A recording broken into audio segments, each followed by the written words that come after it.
우리 하나님의 은혜가 우리 온 성도들에게 함께하기를 바랍니다. 2017년 새해 첫 주일입니다. 옆 사람에게 한번 축복의 인사를 나누겠습니다. 이 새해에 하나님 주신 복을 많이 받아 누리기를 바랍니다.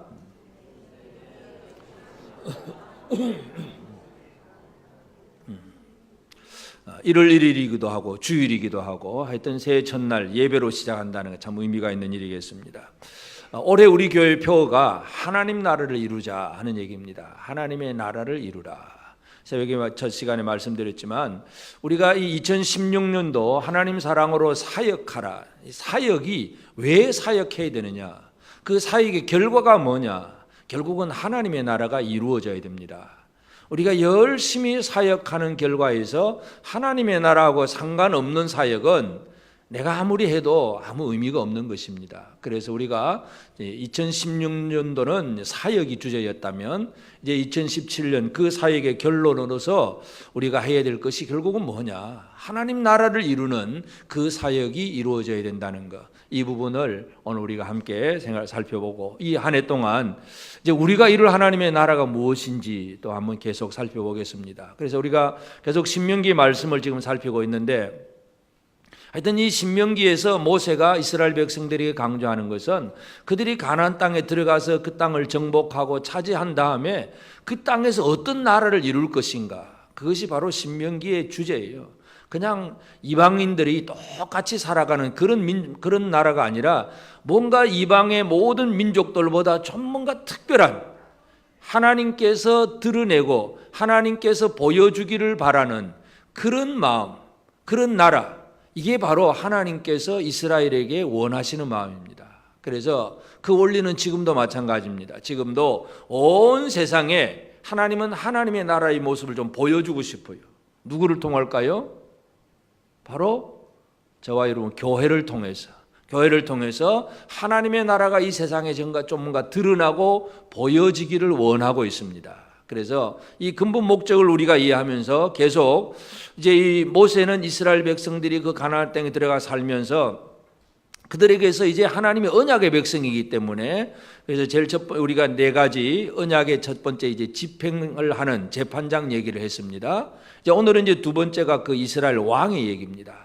이제 이 언약을 수호하는 이 언약을 철저하게 잘 이제 지켜서 흐트러지지 않도록 사명을 감당하는 사람이 바로 왕의 역할입니다. 그래서 오늘 우리는 하나님이 세우신 왕이 어떤 존재인가 오늘 우리가 이 부분을 함께 생각하고자 합니다.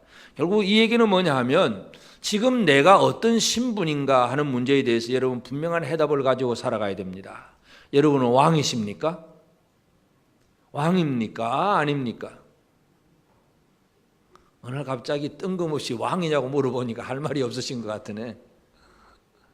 하나님의 말씀 속에서 우리는 어떤 신분의 사람이 되었는가 하는 거 오늘 이 부분을 다시 한번 깨닫게 되기를 바랍니다. 그리고 진짜 왕이라면 왕답게 사는 것이 무엇일까? 이제 그것에 대해서 오늘 우리가 한번 살펴봐야 됩니다. 왜냐하면 하나님 나라에는 왕이라고 하는 게 가장 중요해요. 우리나라에 지금 얼마나 힘듭니까?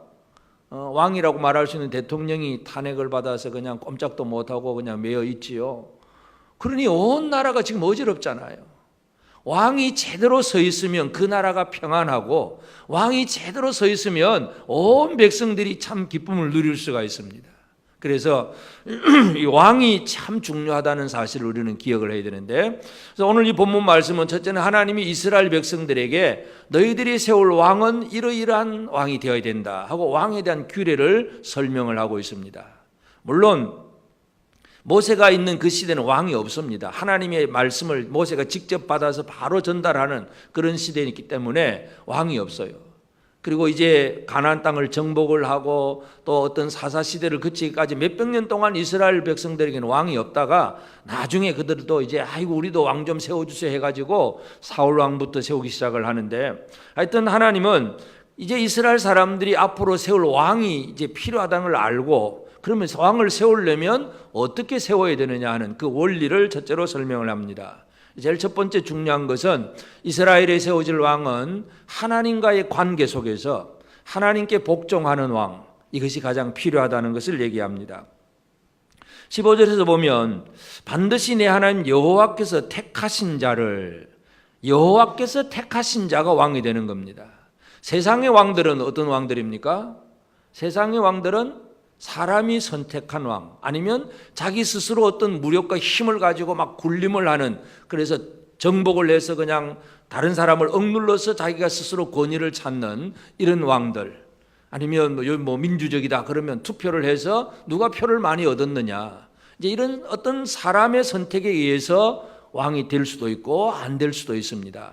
그런데 이스라엘 왕은 어떤 왕이냐 하면 여호와께서 택하신 왕, 택하신 자, 하나님의 택하심.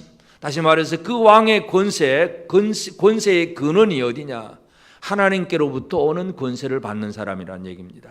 그리고 이 사람이 왕이 해야 될 일이 뭐냐면 16절에 보면 그는 병마를 많이 두지 말 것이요 병마를 많이 얻으려고 그 백성을 애굽으로 돌아가게 하지 말 것이니, 백성들을 애굽으로 돌아가게 하지 말라. 왜냐하면 이는 여호와께서 너에게 이르시기를 이후에는 그 길로 다시 돌아가지 말 것이다. 그러니까 이 애굽에서 나오는 것이 하나님의 구원이고 이스라엘 백성들을 그 구원하신 하나님이에요. 그런데 이제 이 나라가 좀 튼튼해지고 우리가 국방력을 많이 가져야 되겠다 싶어서 하여튼 이 말이나 무기나 막 이런 것들을 많이 막 얻으려고 하면 결국은 그건 어디에서 오느냐 하면 가나안 땅 안에서는 만들어지지는 못합니다. 저 애굽이나 다른 나라에 가서 말들을 사와야 됩니다. 그러면 결국은 사람들이 그걸로 갈 수밖에 없어요. 그것에 대해서 하나님이 염려하시는 말씀인데, 다시 말해서 하나님의 일은 구원이잖아요. 애굽에서 나오게 하는 일이에요. 그런데 왕은 거꾸로 자기 힘을 강화시키기 위해서 사람을 애굽으로 보내버리면 이건 하나님의 말씀을 어기는 일이 됩니다. 그래서 왕은 어떤 왕이 되어야 되느냐? 하나님의 일, 그 일을 제대로 지켜가야 됩니다. 구원의 일, 애굽으로 돌아가지 않게 하는 일, 이것을 왕이 잘해야 된다는 얘기고, 그 다음에 또 19절에서는 18절부터 보면 왕이 오르거든 이 율법서의 등사본을 레위 사람 제사장 앞에 책에 기록하여 평생에 자기 옆에 두고 읽어 그의 하나님 여호와 경외하기를 배우며, 결국 왕은 하나님을 잃어버리면 아무 의미가 없다는 것을 얘기합니다. 그래서 하나님께서 이스라엘에 세워주실 왕은 하나님과의 관계 속에서 하나님께 복종할 수 있는 그런 왕이 세워져야 된다, 그 얘기를 합니다. 그래서 이스라엘의 가장 유명한 다윗 왕은 아들 솔로몬에게 마지막 유언을 어떻게 하느냐 하면 열왕기상 2장 3절에 보면 내 하나님 여호와의 명령을 지켜 그 길로 행하여 그 법률과 계명과 율례와 증거를 모세 율법에 기록된 대로 지키라. 그리하면 내가 무엇을 하든지 어디로 가든지 형통할지라. 아버지가 왕이 아들 새롭게 왕이 되는 솔로몬 왕에게 다윗 왕이 유언해 주는 말입니다. 다시 말해서 네가 뭐 이렇게 잘해라, 물론 다른 이야기도 할 수 있겠지만 진짜 핵심은 뭐냐 하면 내 하나님 여호와의 명령을 지켜 행하라. 하나님을 제대로 섬기라고 얘기합니다. 그래서 이스라엘 왕은 하나님을 제대로 섬기는 왕이 되어야 됩니다.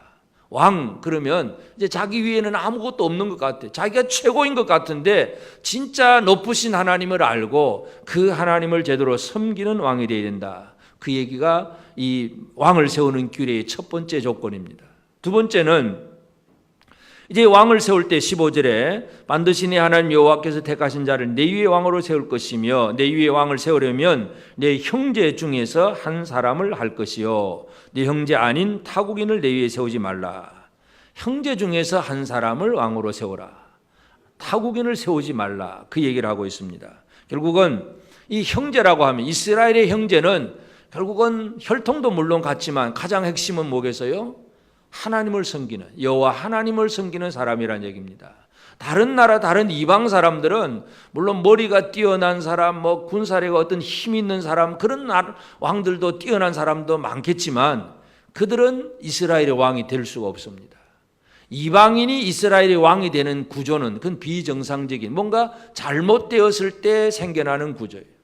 제대로 된 정상적인 나라는 자기 형제가 그 형제들 중에 왕이 되는 것입니다. 그래서 예레미야가 이제 유다의 멸망에 대해서 예언을 하면서 다시금 이제 유다가 회복될 것에 대한 약속까지 하는데 유다가 어떻게 회복되고 또 회복되면 어떤 모습이냐 하는 것이 예레미야 30장 21절인데 그 말씀을 보면 그 영도자는 그들 중에서 나올 것이요 그 통치자도 그들 중에서 나오리라. 내가 그를 가까이 오게 하리니 그가 내게 가까이 오리라. 참으로 담대한 마음으로 내게 가까이 올 자가 누구냐? 여호와의 말씀이니라. 그러니까 영도자 그 통치자가 그들 중에서 자기 백성들 중에 나온다는 얘기예요. 왜냐하면 바벨론 포로 70년에 유다 백성들은 어떻게 삽니까? 유다 백성들의 왕이 누굽니까? 바벨론 느부갓네살이 왕이에요. 그러면 바벨론 왕이고 유다 백성들은 그 백성이 되었다는 것은 이것은 뭔가 잘못되어 있는 구조예요. 그래서 회복되면 어떻게 되느냐? 그 영도자 통치자가 그들 중에서 그 형제들 중에서 나올 것이다. 이게 정상적인 거예요. 그래서 처음부터 하나님은 형제들 중에서 왕으로 세우라 그런 얘기를 하시고, 물론 그 의미가 또 형제라고 하는 단어를 사용하는 것은 왕은 왕이지만 그 백성들을 위해서 막 군림하면서 막 폭정을 하는 그런 모습이 아니라 진짜 형제를 사랑하고 돌보는 그런 개념 속에서 형제를 왕으로 세운다 그런 얘기입니다. 그래서 자기 이 백성들과 하나 되고 백성을 사랑할 줄 아는 왕, 이것이 바로 왕의 두 번째 조건입니다. 하나님을 섬길 줄 알고 백성을 사랑할 줄 알고, 그 다음에 세 번째는 자기 자신을 잘 다스리는 왕이 되어야 된다는 것을 얘기합니다. 이제 이 왕이 되고 나서 뭔가 이제 잘못 생각을 하게 되면 이제 잘못 판단을 하는데, 17절에 보면 그에게 18절에서 이미 그 병마 얘기를 했고 16절에서 그다음에 17절에서 그에게 아내를 많이 두어 그의 마음이 미혹되게 하지 말 것이며 자기를 위하여 은금을 많이 쌓지 말 것이니라. 그러니까 왕에게 주의해야 될 것이 바로 병마, 이거 요즘 말로 하면 국방력이에요. 군사력, 많은 무기들. 이 무기 힘이 있으면, 핵무기만 있으면 된다 이거죠. 이게 이제 병마를 의지하는 마. 그 다음에 아내를 많이 둔다. 이 아내를 많이 두는 것은 두 가지. 하나는 정략적인 거.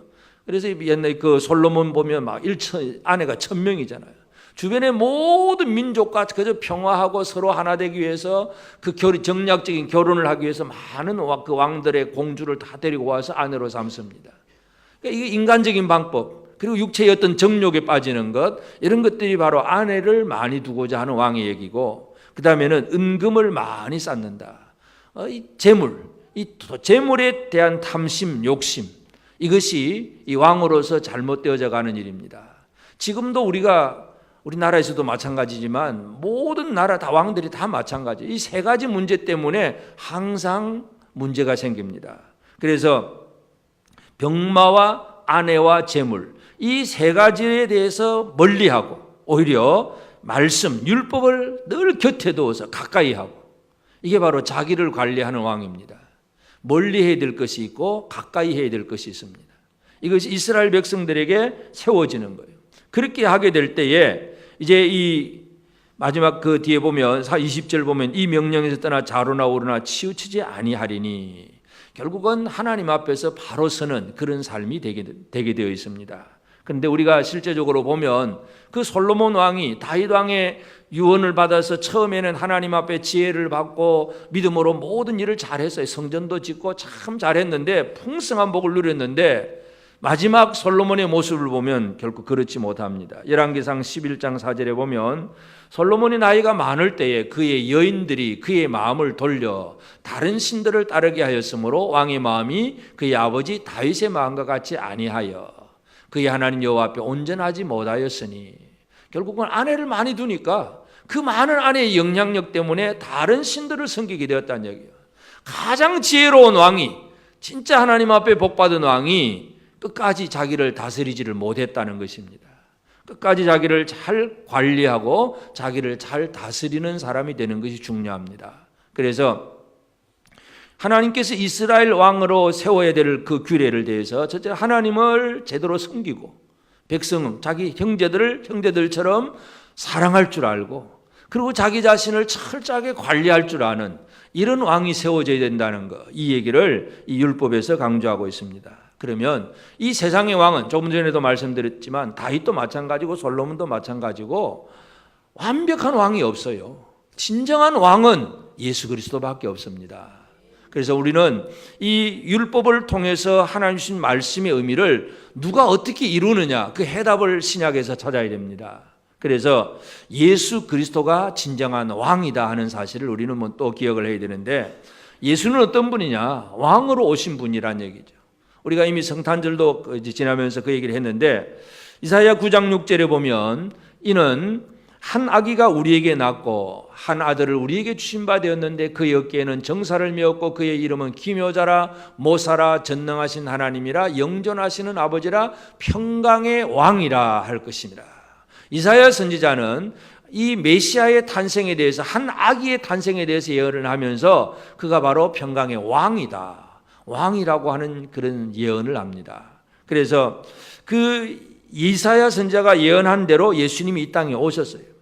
그 예수님을 기록을 하면서, 예수님의 행적을 기록하면서 우리가 신약 성경 마태복음에서, 마태는 제일 먼저 무슨 말부터 시작합니까? 마태복음 1장 1절에 보면 아브라함과 다윗의 자손 예수 그리스도의 계보. 다윗은 왕이에요. 왕의 자손이에요. 그 다윗부터 솔로몬, 르호보암 쭉 내려가면서 왕들의 얘기가 기록되어 있고, 그리고 예수가 태어났다는 것, 예수는 왕으로 태어났다는 것을 이제 이 마태복음에서 마태가 기록을 하고, 그 다음에 2장에 넘어가면, 우리가 성탄절 날 이미 살펴봤지만 2장 2절에 보면 동방박사들이 와서 별을 보고 와서 찾는 이가 누구예요? 유대인의 왕으로 나신 이가 어디 계시냐? 우리가 동방에서 그의 별을 보고 그의 경배하러 왔노라. 왕을 찾아와서 경배하는 거예요. 그러니까 예수 그리스도는 이 땅에 하나님이 보내시는 왕이에요. 그것을 미리 예언하시고, 그리고 그것을 예수께서 이루셨고, 또 그것이 사람들로부터 경배받는 증거가 되었다는 것을 알 수가 있습니다. 그래서 사람들이 인정을 하든 안 하든, 예수 그리스도를 왕으로 영접하든 영접하지 않든지 간에 예수는 왕이십니다. 믿든지 안 믿든지 간에 하나님은 그 아들 예수를 이 땅의 통치자로 보내셨습니다. 이제 우리는 여기에서 예수는 왕이신데, 이제 우리 왕의 개념을 잘 정리할 필요가 있습니다. 그러면 예수가 진짜 왕이냐 물어볼 때에, 이제 예수님이 그 빌라도에게 재판을 받을 때에도 그런 비슷한 말씀을 하셨지만, 하여튼 사람들은 전부 왕 그러면 뭔가 권세 있고 힘 있고 아주 높은, 아주 무력도 많고, 뭔가 그런 왕들을 머릿속에 그리고 있어요. 근데 예수님의 이미지는 전혀 그렇지 못하잖아요. 평강의 왕인 왕인데 예루살렘 성에 뭘 타고 들어오십니까? 어린 나귀 새끼, 조그마한 나귀 새끼 타고 들어오시니까 참 호산나 찬송을 부르긴 했어도 이게 진짜 왕인가 물어보면 사람들이 이해가 되어지지 않고 인정이 되어지지 않습니다. 왕의 개념이 다르다는 얘기죠. 그러면 예수는 어떤 왕으로 존재하시고 통치하셨는가, 이거 우리가 기억을 해야 됩니다. 예수님 제자들도 마찬가지예요. 제자들도 어떻게 하든지 자기들끼리 서로 높아지려고 애를 쓰고 있습니다. 누가 크냐, 네가 높으냐, 내가 높으냐, 늘 사람들은 네가 잘하나 내가 잘하나 보자 막 그냥 이 서로 이 관계 속에서 늘 이 제자들처럼 그렇게 삽니다. 근데 예수님이 제자들에게 무슨 말씀하냐면 마가복음 10장 42절에 보면 예수께서 불러다가 이르시되 이방인의 집권자들이 그들을 임의로 주관하고 그 고관들이 너에게 권세를 부리는 줄을 너희가 알거니와.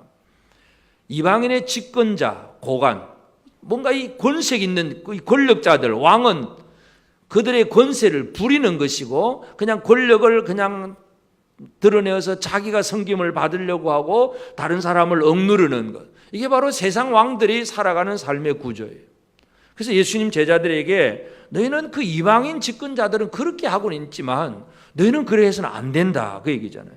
그래서 예수님은 오히려 뭐라고 말씀하시냐면 그 뒤에 45절에 보면 인자가 온 것은 섬김을 받으려 함이 아니라 도리어 섬기려 하고 자기 목숨을 많은 사람의 대속물로 주려 함이니라. 왕은 왕인데 어떤 왕이라고요? 자기가 목숨을 내어놓고 사람을 섬기는 그 왕이라는 것을 얘기합니다. 우리가 흔히 세상의 정치가들도 그런 단어를 많이 사용하긴 합니다. 나라의 국민의 공복이다. 공복이라면 공적인 종이란 얘기잖아요. 그런데 종은 누구 뜻대로 해야 됩니까? 근데 종이 또 주인 뜻대로 합니까? 지 마음대로 합니까? 이게 세상에 살아가는 모습들이에요. 말로는 섬김 얘기하고 막 다 얘기를 하는데 진짜 섬김이 없다는 거죠. 이게 세상이죠. 이게 이방인의 집권자들 얘기예요. 근데 제자들도 그렇다는 얘기예요. 근데 예수님은 나는 인자는 섬기는 자로 왔다. 이게 예수님의 통치 방식입니다.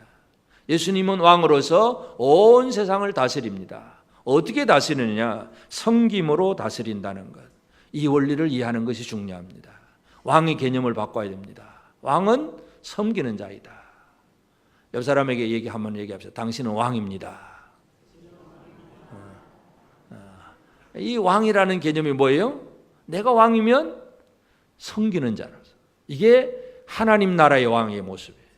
세상의 왕들은 남을 누르고 내가 높아지고 남의 것을 빼앗아 내 것을 만들고 전부 나를 드러내는 것이 세상의 왕이지만 하나님 나라의 왕은 예수 그리스도는 사람들 속에 들어오셔서 사람들을 사랑하고 사람을 섬기는 왕으로 오셨다는 것.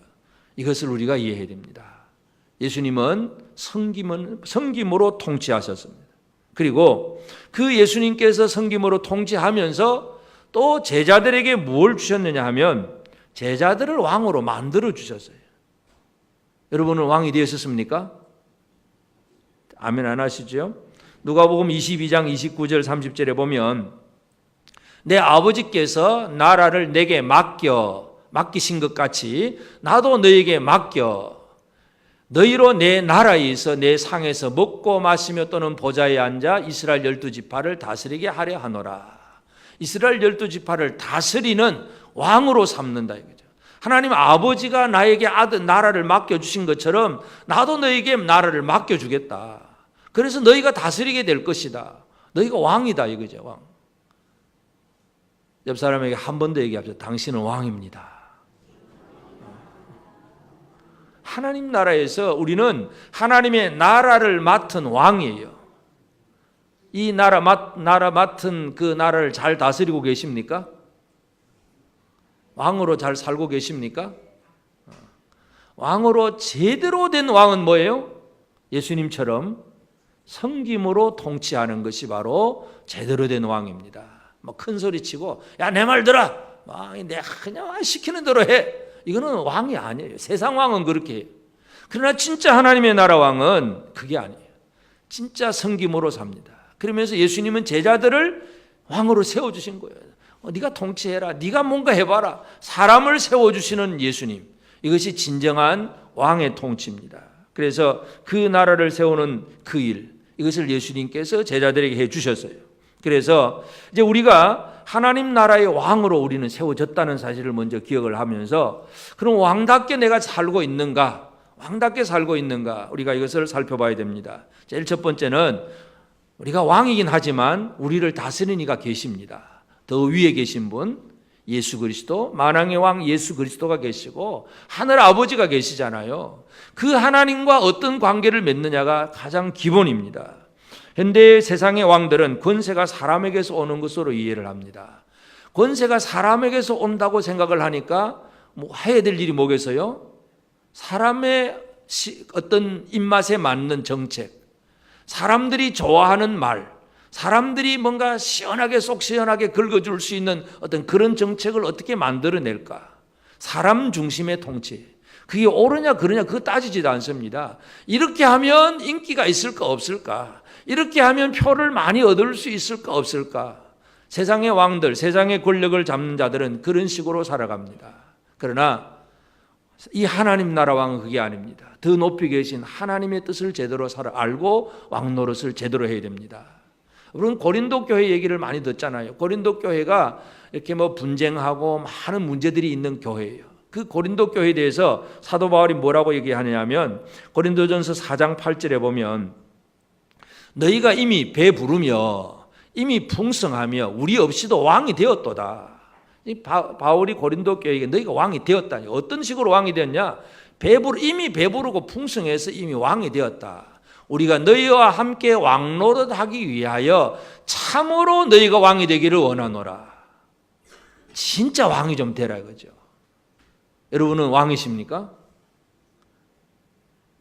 보통 잘못된 왕은 배부르고 풍성한, 내가 돈이 많고 내가 많이 가졌고 내가 어떤 경력도 있고 경험도 있고 내가 네보다 선배고 뭔가 잘하니까 너는 내 말 들어. 이게 이제 고린도 교회가 왕 노릇한 거예요. 이미 근데 왕이 되었다 그죠. 우리 없이도, 사도들 없이도 왕이 되었다는 얘기잖아요.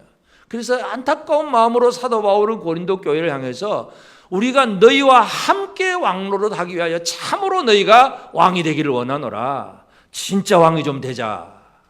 옆 사람에게 진짜 왕이 한번 됩시다. 가지고 있는 것 가지고 큰 소리 치는 그런 사람 말고 진짜 사도들과 함께 왕이 되기를 바라요. 그래서 그 4장 8절에 그런 얘기를 하면서 쭉 내려가면서 사도 바울은 자신이 사역을 하면서 고난받은 얘기를 쫙 합니다. 많은 어려움, 고난, 환난 그 얘기를 쭉 하고, 그리고 이제 마지막 그 4장 20절에 이런 얘기를 합니다. 4장 20절 보면 하나님의 나라는 말에 있지 아니하고 오직 능력에 있습니다. 결국 고린도 교회가 왕 노릇을 지금까지 어떻게 했냐 하면 말만 했어요. 그 말을 하는 권세가 어디에서 나왔냐 하면 부자들 또 어떤 지식층들 가지고 있는 사람들이 큰 소리 친 거예요. 교회 안에 이 초대교회가 주로 그렇잖아요. 많은 노예들 출신이 많아요. 그 중에서 이제 자유인들, 좀 큰 권력 있는 힘 있는 사람들이 교회에 와서도 큰 소리 치는 거예요. 세상에서 어떤 뭐 주인이 있고 권력 있는 자라고 해서 교회 안에 와가지고도 한 형제로 보지 아니하고 그냥 이래라 저래라 지시하고 명령하고, 이 잘못된 왕이라는 얘기죠. 그래서 사도 바울 얘기가 하나님의 나라는 그런 말에 있는 게 아니고 얼마나 능력 있게 하나님의 사역을 감당하느냐, 여기에 달려 있다는 것입니다. 여러분 능력이 있으십니까? 아멘 안 하시네. 하나님의 나라는 말이 아니고 능력입니다. 근데 그 능력이 어떤 능력이라고요? 예수님의 능력은 어떤 능력? 섬김의 능력, 사랑의 능력이에요. 그냥 손을 휘젓고 기도하면 하늘에서 불이 떨어지고 이런 능력 말고 진짜 영혼을 섬기고 사랑할 줄 아는 그 일, 그 힘을 가지고 있는 것이 능력이에요. 그래서 고린도 교회는 잘못된 왕 노릇을 하고 있는 거예요. 그래서 진짜 좀 왕이 되자 그 얘기입니다. 진짜 왕이 되시길 바랍니다. 그리고 우리는 남을 다스리기 전에 먼저 내가 섬김의 사람이 되는 거, 이게 중요하죠. 누가복음 22장 25절 26절에 보면 예수께서 이르시되 이방인의 임금들은 그들을 주관하며 그 집권자들은 은인이라 칭함을 받으나 너희는 그렇지 않을지니 너희 중에 큰 자는 젊은 자와 같고 다스리는 자는 섬기는 자와 같을지니라. 예수님 계속 강조하시는 말씀이 이거예요. 진짜 왕이라고 하면 섬김으로 살아야 된다는 것을 얘기합니다. 그래서 섬김의 대상이 되는 사람에게 집중을 해야 됩니다. 섬김의 대상이 되는 사람, 이 사람을 어떻게 잘 섬길 것인가, 사람에게 좀 집중하시기를 바랍니다. 왕이 잘못되는 건 뭐에 집중하기 때문입니까? 세 가지. 첫째, 왕이 잘못되는 것은 병마, 힘, 군사력. 두 번째는 아내, 세 번째는 은금, 재물. 여기에 집중하면 통치가 망하는 거예요. 잘못되는 거예요. 섬김의 대상인 사람에게 우리가 집중을 해야 합니다. 그래서 저 사람을 어떻게 잘 세워줄 수 있을까? 늘 사람에게 집중해 나가는, 이것이 바로 섬김의 사람이 되는 중요한 방법입니다. 그러면서 우리는 늘 자기 관리를 잘 해 나가야 됩니다. 내 자신에 대한 관리, 이것이 중요합니다. 20절 본문 20절에 보면 그리하면 그의 마음이 그의 형제 위에 교만하지 아니하고, 첫째 교만하지 아니하고, 그 다음에는 이 명령에서 떠나 좌로나 우로나 치우치지 아니하리니, 하나님의 말씀에서 좌우로 치우치지 아니하는 똑바로 가는 공정함의 생활. 교만하는 것과 치우치는 것, 이게 이제 왕으로서 망하는 길이에요. 우리가 진짜 주님이 원하시는 그 왕된 모습으로 살아가려고 하면 교만과 치우침, 이 두 가지가 없도록 사는 것이 가장 중요합니다. 여러분은 교만하십니까? 남보다 내가 그래도 좀 더 낫다, 늘 그 생각을 하십니까? 없어야지. 당연히 없어야지. 근데 은연중에 그렇잖아요. 예를 들어서 누군가 이제 새로운, 우리 이제 새해니까 새로운 직분을 맡고 또 어떤 새로운 여러 가지 많은 일을 할 때 내가 이제 하던 일을 작년에 내가 했던 일을 이제 새해는 또 다른 사람이 하게 되면 참 잘해야 됩니다 하고 막 그냥 기꺼이 기도해주고 도와주고 그러면 얼마나 좋겠어. 근데 잘하나 보자. 이게 뭐냐? 교만이에요, 교만. 네 잘하는가 보자. 이게 얼마나 이 잘못된 마음인지 몰라. 진짜 이러한 교만이 없어져야 되고, 그리고 치우치는 문제들. 좌로나 우로로 치우쳐서 그냥 내가 좋아하는 것만 좋아하고 싫어하면 또 싫어하고, 말씀에서 좌우로 치우치면 이게 늘 잘못된 편견이 나오는 것인데, 사랑에 있어서도 치우치고 진리를 지켜가는 일에 있어도 치우치고 뭔가 한쪽으로 자꾸 치우치면 이 왕으로서 망하는 길이에요. 그래서 우리는 자기 관리를 잘 해야 됩니다. 그래서 사도 요한이 강조하는 것이 뭐냐면, 요한일서 3장 3절에 보면 주를 향하여 이 소망을 가진 자마다 그의 깨끗하신 것 같이 자기를 깨끗하게 하느니라. 깨끗해져야 됩니다. 깨끗하다는 얘기가 그냥 목욕하고 오라 그 얘기가 아니잖아요. 우리 속마음, 우리 속에 들어있는 교만, 불의함, 이 악독함, 음란함 막 이런 것들을 씻어버리는 이 깨끗함, 이것이 바로 자기 관리입니다. 여러분, 올 한 해 깨끗하게 좀 관리합시다. 깨끗하게 관리합시다. 뭘 깨끗하게 해야 됩니까? 마음을 깨끗하게 해봐. 물론 육체적인 몸도 깨끗해질 필요가 있긴 있어요. 그 뭐 육체 관리를 하나님 만드신 육체니까 깨끗하게 잘 씻고 관리해야 되지요. 멕시코 그 선교지 한번 가보니까 물론 이제 뭐 돈이 없어 가난해서도 그 뭐 근본적인 문제이긴 하지만 그 지역 자체가 뭐 물이 별로 없다 보니까 1년 내내 가도 목욕을 안 합니다. 그래서 그 선교사님이 그 한 가난한 집안을 돌보면서 이 1년 내내 가도 목욕을 안 하니까 이거 어떻게 하겠어? 그냥 애들이 그 어머니가 25살인데 아이가 5명. 근데 남편은 또 어디 가버렸어. 혼자 그 애들 데리고 삽니다. 얼마나 힘들겠어. 우리 교회 청년들 25살짜 청년들 있는지 한번 잘 생각해 보세요. 하여튼 좀 어려서부터 막 그래요. 그 상황 자체가 그래요. 그러니 뭐 어떻게 하겠어요. 그래서 이 선교사님이 한 달에 한 번씩 그 차에 다 싣고 그 이제 목욕탕, 온천이라고 하는데 그 온천도 하여튼 넓은 광야 들판에 이상 물이 나는 곳에다가 이제 이상한 뭐 간단한 건물 하나 지어놓고 있는 그런 온천인데 그 데려가서 이제 한 달에 한 번씩 씻겨주는 거죠. 우리가 갔던 그날에 이제 온천 가는 날이라서 같이 가보긴 했는데 하여튼 안 씻어요.